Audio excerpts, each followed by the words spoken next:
I sold the house," my husband said with a triumphant expression on his face. How much more foolish can he be? I gave my husband a cold look and said this.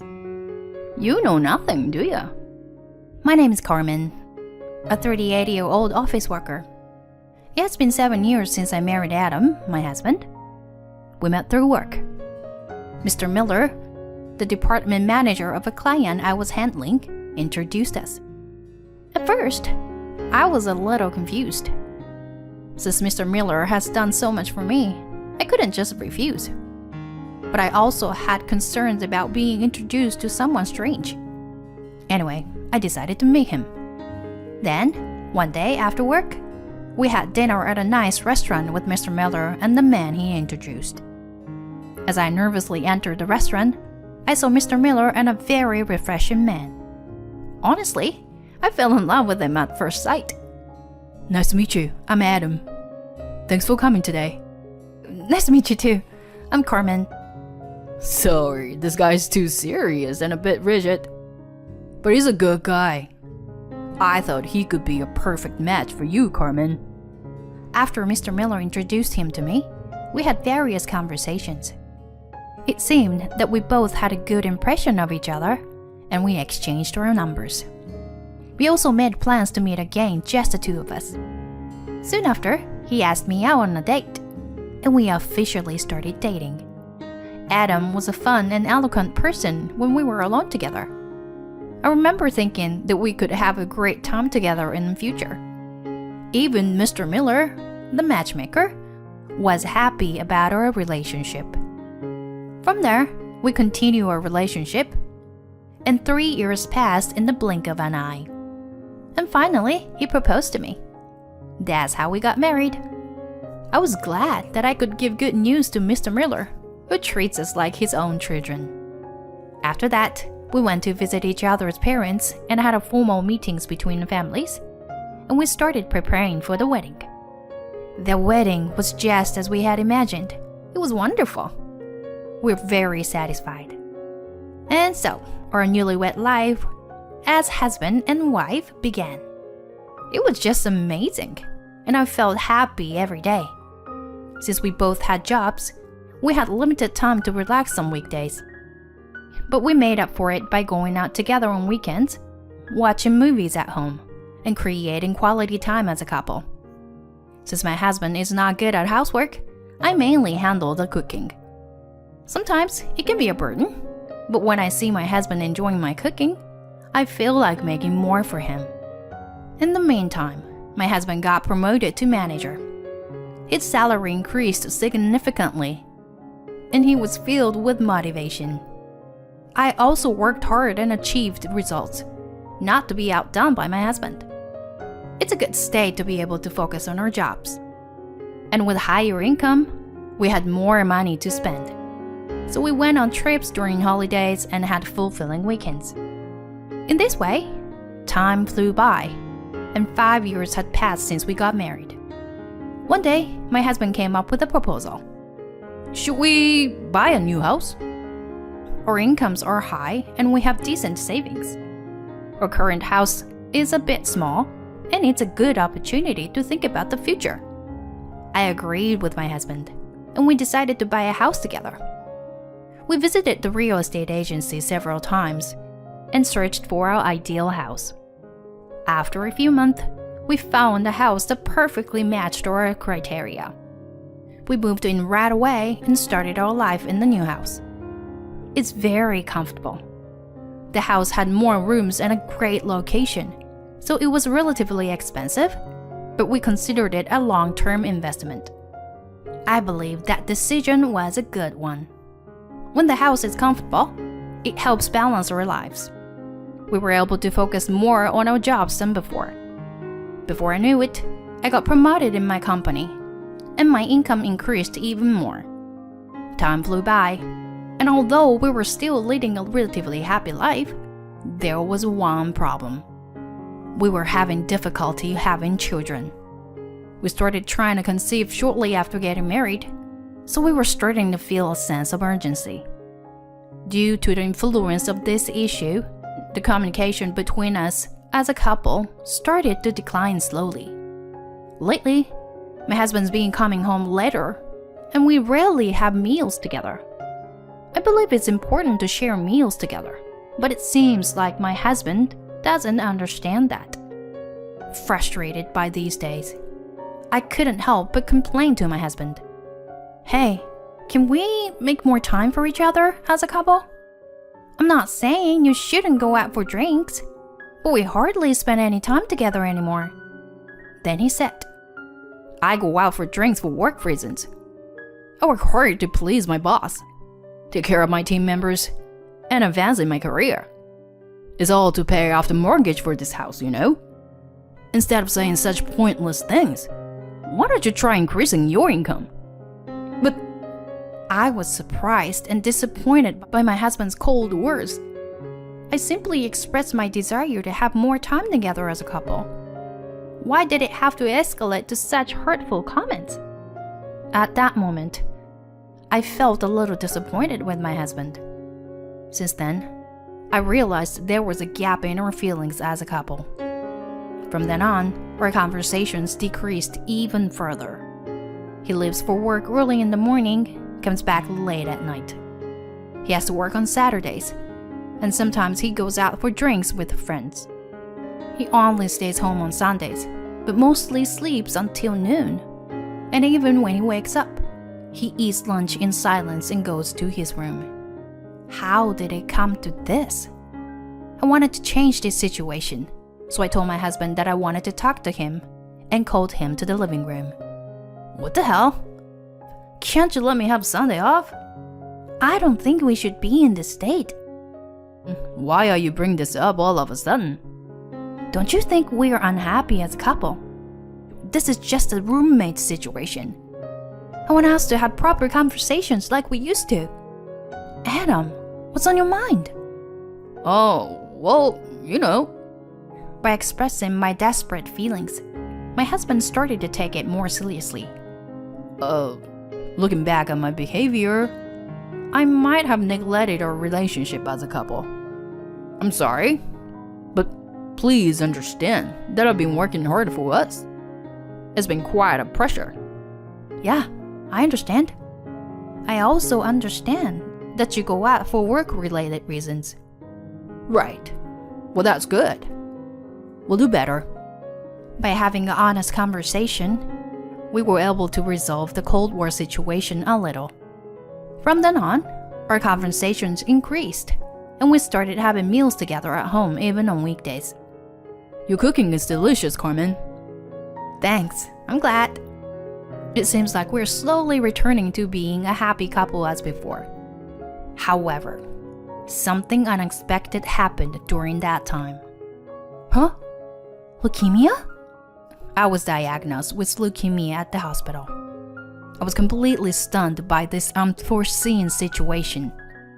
According to the doctor, I would need about 6 months to a year of treatment. And initially, they would prefer if I could be hospitalized for a few months. Fortunately, it was detected early, so there is a high chance of a full recovery with continued treatment.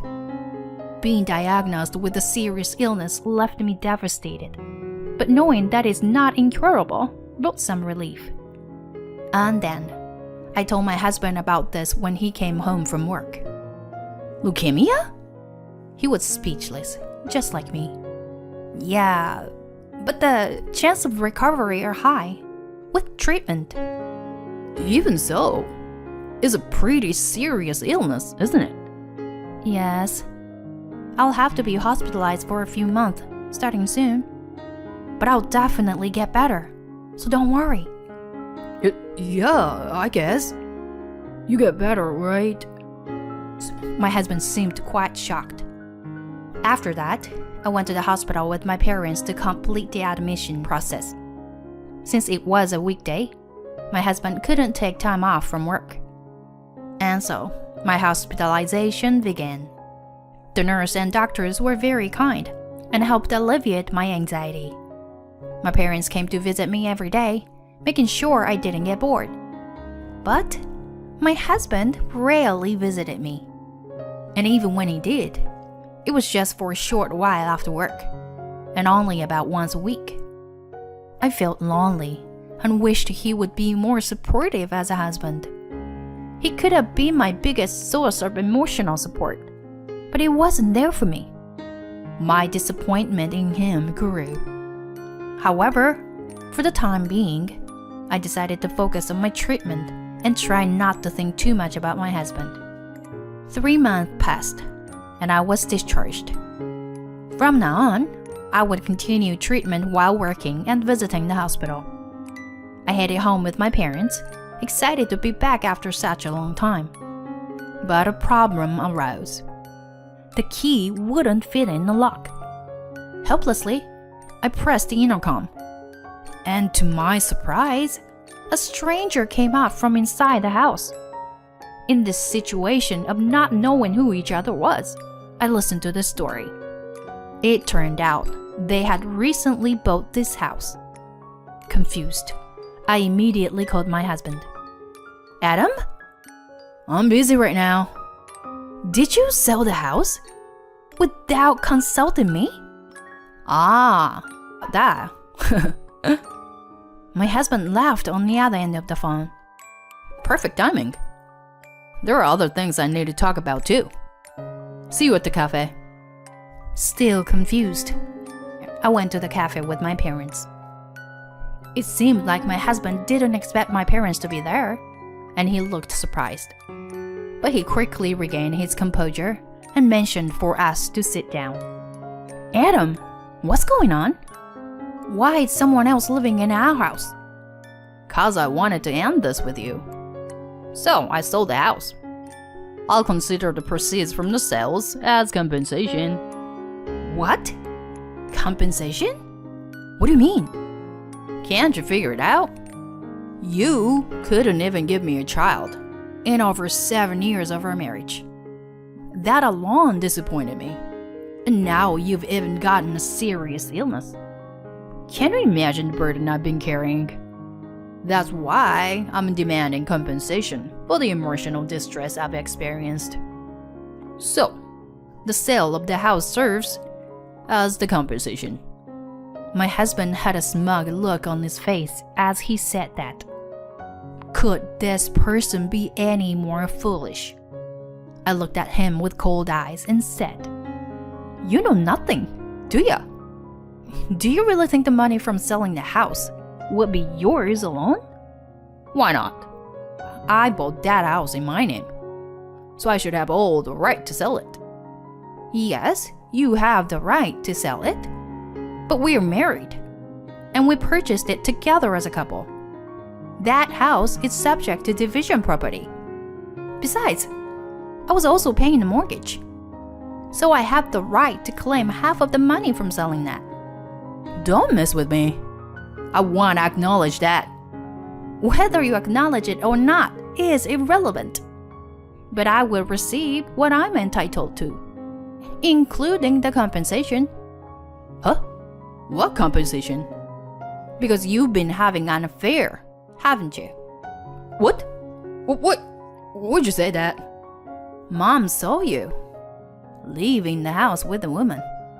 It happened when she tried to get my clothes and belongings. So, while I was in the hospital, I hired a PI, and we obtained plenty of evidence of your affair. I said that and laid out the evidence photos on the table. Stop it! Why are you doing this here? My husband frantically gathered the photos. It won't change the fact, you know? You wanted to start a new life with your affair partner, using the money from selling that house, right? But in the end, you still have to pay me compensation. I'll also demand compensation for the emotional distress from you. Go ahead and try. I'll fight back, even if it goes to court. I guess you won't have a lawyer who will fight for you based on your petty reasons. And if you have to pay legal fees, it will likely end up in a negative balance, even if you receive compensation. I had already thought I couldn't live with you anymore. So it saved me trouble that you sold it first. Oh, It seems like you also disposed of my belongings without permission. As for that, yeah, I suppose I should consult the police. Oh, wait a minute. I get it. All right. Just please, spare me.